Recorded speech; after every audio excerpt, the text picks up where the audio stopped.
Have you ever wanted to deeply understand the inner world of somebody that you're dating? In particular, the hot and cold, aka fearful avoidant attachment style? Well, in this video, we are going to unpack what the inner world of a fearful avoidant attachment style really looks like, particularly around relationships, so that you can come to navigate a relationship with ease a lot more effectively if you are the fearful avoidant yourself, or better feel like you can understand and validate your fearful avoidant partner.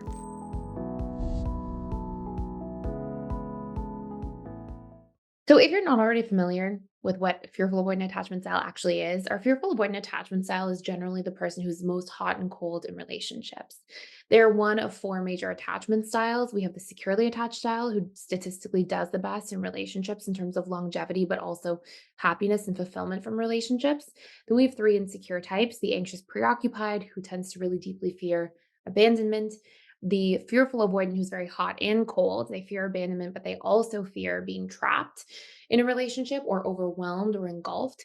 And then we have our dismissive avoidant, who very much sits in the more pervasive space of fearing being trapped or overwhelmed or engulfed. And they very much can fear commitment, and they want their sort of space and time and independence.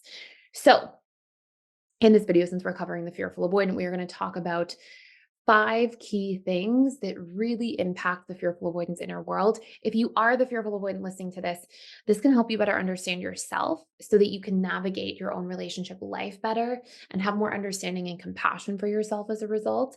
And of course, if you're the partner, this can help you better understand your partner, not take things as personally, and be able to foster better communication to maintain a healthy connection.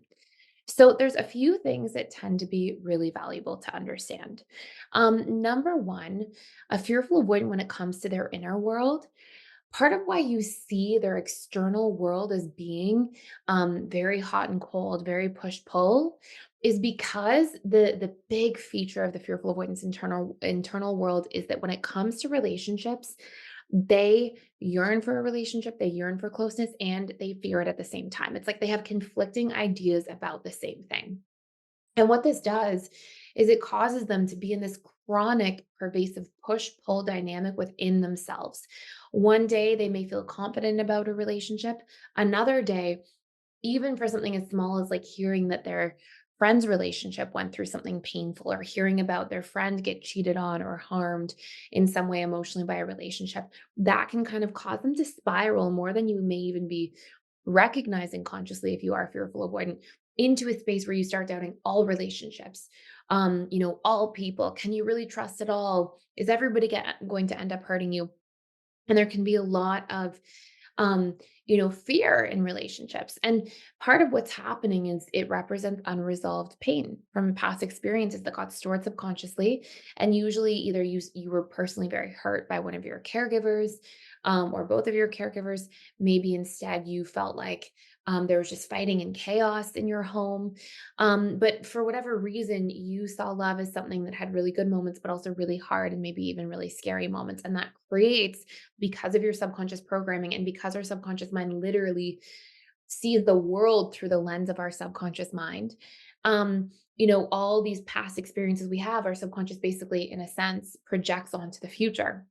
And we see and interact with the world through our past and our past programs. And so, if you had a lot of unresolved pain, you're assuming that unresolved pain will be sort of the future of your relationship life, hence the hot and cold and the push pull. Number two, fearful avoidance in their inner world have a lot of all or nothing thinking. And it sort of goes hand in hand with number one, but it's also all or nothing thinking is a cognitive distortion responsible for a lot of anxiety, sometimes a contributing cause of depression. And because of all of this sort of all or nothing thinking, you'll see a lot more kind of extremes that the fearful avoidant tends to operate by. They will be like all in or all out. They can also be very, very committed to something and then doubt it and then go really far to the other side. And all or nothing thinking essentially means that we will, I'll give a really good example of this. I had a client share this with me, and I think to date, this is the best example I've heard. Where my client, who was a fearful avoidant, said, Thais, I've been trying to eat really healthy. I was doing really well for a couple of weeks. And then one day I woke up and I forgot to eat breakfast. I was rushing, I was late to work. And I had a there was a, at her work, she said that there was, a box of donuts, and she had one for breakfast, and she was like, "And for the rest of the day," I was like, "I ruined it, who cares?" And I just ate tons of junk food. And it's like, rather than just seeing this like, oh, a blip on the radar of my new plan and my new life of eating healthier, it's like one thing sets you way back into the other extreme. And then you sort of enter into these sort of sabotaging dynamics.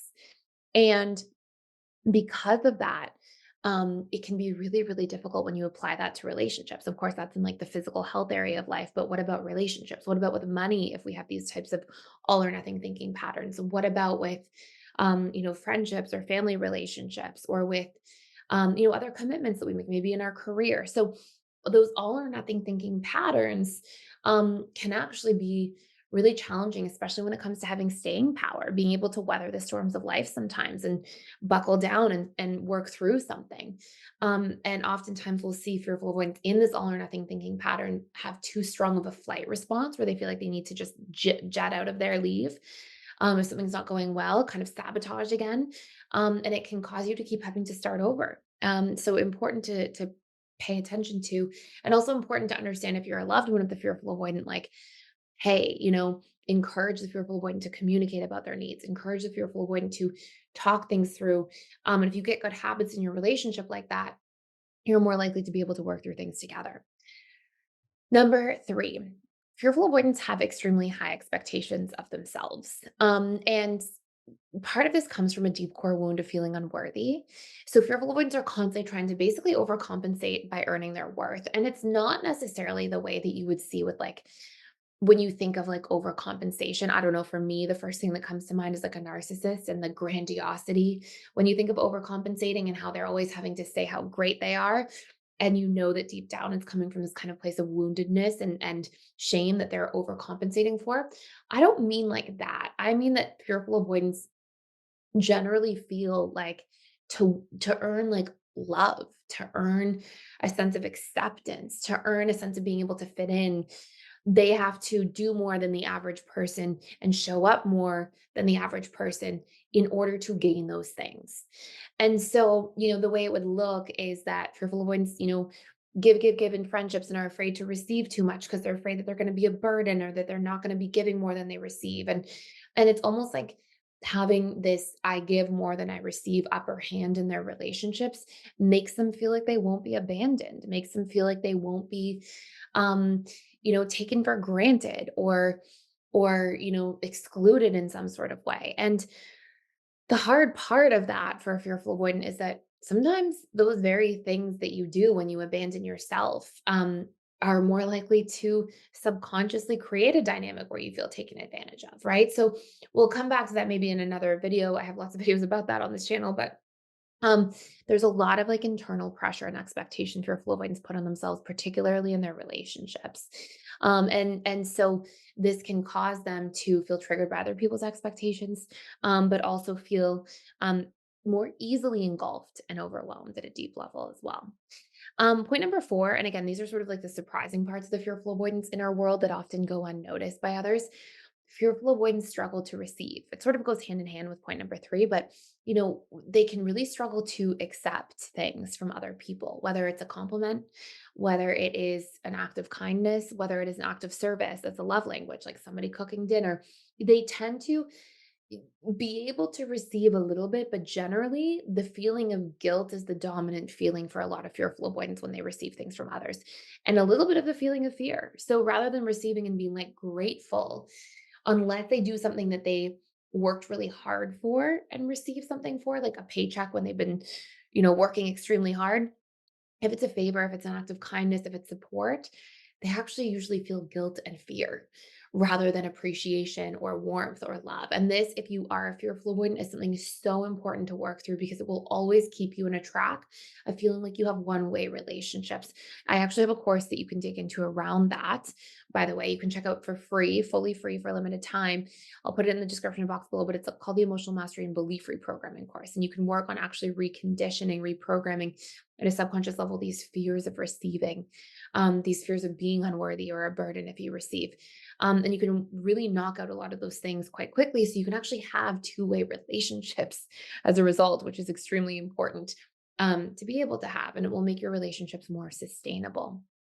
Um, and then one last really important thing for fearful avoidance, that I could go on and on about this forever, but I just wanted to cover five main topics, is fearful avoidance can also struggle to trust because they are not trusting themselves at a deeper level to communicate their own needs to others so that they can feel like they take up space and to set their own boundaries in their relationships with others.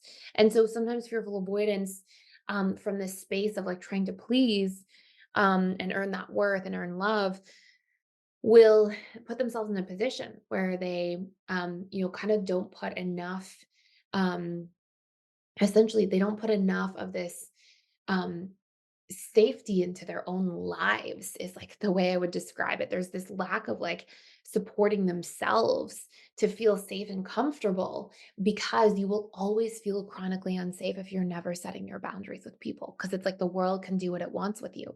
People can do whatever they want with you and your time and your energy and your effort. And so there's this really quiet but very chronic feeling of unsafety for a lot of fearful avoidance that you may not even notice in terms of your emotions. Like you may not feel unsafe, but you'll notice in terms of your actions. You'll see that you over defend yourself sometimes, or you constantly have to over explain yourself, or you constantly put yourself in a position where you feel like you have to use anger as a strategy to set a boundary rather than just feeling safe to communicate a boundary and just assert yourself. And so there's this kind of like chronic compensating that fearful avoidance are doing for this emotional unsafety that they're experiencing more than anything else, because of this lack of boundaries, which when you don't set boundaries and stand up for yourself will actually diminish your own self trust in the relationship to you. So these are all really important things to dig into.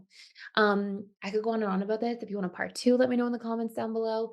If you have more questions about this as a whole, let me know. And if you're enjoying this channel and you want to get some more daily attachment style content about all the different attachment styles, please subscribe, please like, please share, and I can't wait to see you in the next video. Thank you for watching.